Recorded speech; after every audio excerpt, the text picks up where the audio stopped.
Next, we'll hear from Angelo von Möller. We're all well aware of what the RBA can do to manage inflation, but what further levers can government pull to reduce the effects of inflation? Sally, well, you've been very critical of the RBA governor, so what do you think the federal government should be doing? A report came out last week from the OECD, T.S. Coleman's OECD, which pointed to the fact that profits have driven inflation in Australia. Now, this is like a taboo subject that you're not meant to raise or to talk about, and everyone says, oh no, that can't possibly be the case. Yet I think us as ordinary Australians know it's the case. Like, obviously, when the energy companies and the mining companies are doing so well, that flows through to prices. Obviously, we can see what's happening with airline prices, but also we see what's happening with the supermarkets as well, and they're all delivering big profits, all of them. And so on one hand, we're all really hurting, and on the other hand, there's this protection of their profits, even if they're not increasing their margins, although we know the energy companies certainly are. And that we've got to start talking about this. We need more scrutiny on this issue because it's harder to hide when there's scrutiny put on this issue. Do you think the federal government should be intervening on interest rates? No. Well, that's what the Greens are calling for, right? They're saying, sack the RBA governor, use your power to intervene. What do you think? No, I think that the Reserve Bank being independent is important. I think that there's been a problem with the board. I think there has been groupthink happen there. I do think that they see things through a certain prism and are out of touch. I think they do not understand wages, and you don't have to listen to me, you just have to look at every single wage prediction they've made and it's been wrong. And the fact that they are now saying that, oh, we put up interest rates, not because wages now are driving inflation, people are going backwards, like real wages are going dramatically backwards, that it might happen in the future. I think that if you make predictions based on something like that, which I think is wrong, it's a terrible situation we're now in, that they're making decisions to put up interest rates and crush ordinary people. So I do think there needs to be pretty drastic reform, but I still think they should be independent. Keith, going to the question, which was what levers does the federal government have to pull, what do you think they should be doing? What would you do if you're in government? Yeah, so fiscal policy matters as much as monetary policy, and right now there's a perception that the government is a bystander to inflation. Wait, I want to pick you up on that. Yeah. Perception, or is it reality? Well, I would say it's a reality, but it's also a perception because... Well, perceptions don't really matter. Reality does. Reality does matter. Where's the evidence that it's just a bystander? Well, the evidence is that we've seen interest rate rise after interest rate rise, and it's hitting people really hard. It's hitting younger people even harder. I was struck by the Commonwealth Bank's comparison of the first quarter of this year with the first quarter of last year, and those under 50 are getting hit particularly hard than those over 50. There's no doubt about it. So what would you do if you're in power? Well, there's some things that we need to look at, and Sally raised the corporate profits issue. There's some issues with that particular study, but we can't ignore it. It is an issue. I'm on the House Economics Committee, and we are looking into how we can improve competition policy. And there is some argument that the size of our economy, it's the 12th largest in the world, lends itself to oligopolies, and oligopolies tend to have oligopoly profits. And so I think there is a need for a review of competition policy in this country. There is a need to bring productivity back up again. And yes, we can have wage rises, but we need corresponding productivity increases as well. If we do that, then it won't be inflationary. Just want to get some clarity on what you just said. You're saying that the point that Sally McManus made, quoting the OECD, you agree with and think has to be part of the discussion? In part, we cannot ignore it, and we cannot ignore the issue of large corporate tax rates. So you do think that profits are contributing to our inflation problem? It can. There are flaws in that study, but I think it is an issue that we can look at. Is that what's happening now? It is. I'm not a trained economist. I studied economics, but I would never pretend to be a trained economist. But I think it is part of what's happening now, particularly that when you look at our share market, our top 50 companies haven't changed much over the last 50 years compared with the United States. Again, that is a sign of poorer competition compared to other countries. So I think we need to look at competition policy again.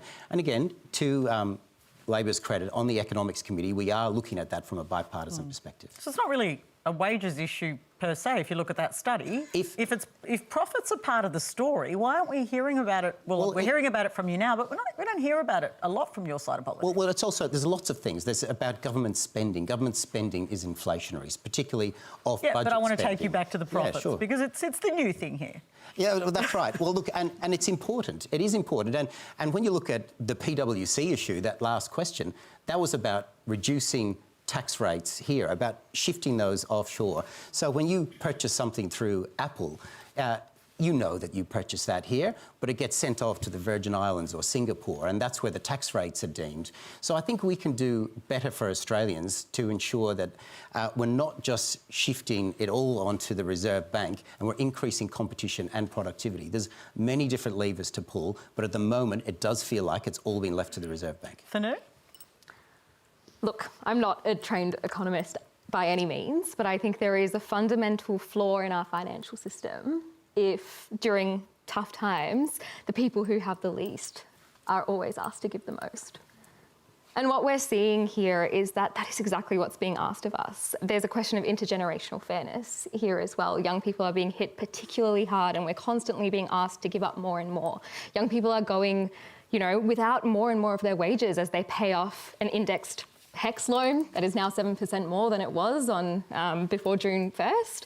We're paying more for rent, we're paying more for groceries, and some young people are also giving up really key essential things to meet these costs, things like medication, mental health support. And I don't think I have the solutions, and you are all much more trained to deliver these solutions than I am, but I think there is a genuine inequality here that needs to be addressed. Yeah, and obviously housing really has become a sort of lightning rod issue for your generation. What are the sorts of reforms that we need to be looking at to try and shift that intergenerational, some young people call it intergenerational theft, let's be honest. Yeah, and so I think first of all, instead of calling it intergenerational theft, I think this is a problem for all of society. Yes. Like, young people aren't alone in this. These are your children and your grandchildren that are going to face increasing issues going into the future. And if we want to build an Australia that is prosperous, we need to address this issue.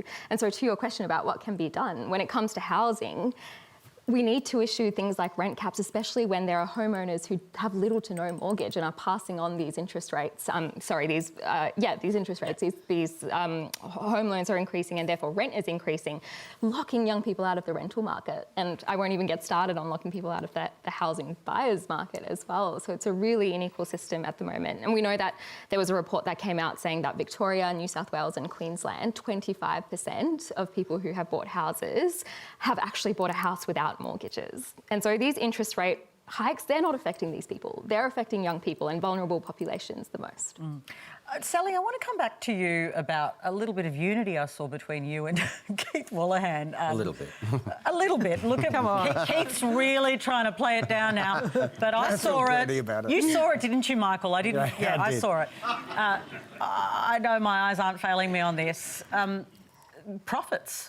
Profits, which you've been making the point about for some time. How to tackle them then? Are the remedies that Keith talked about the right ones?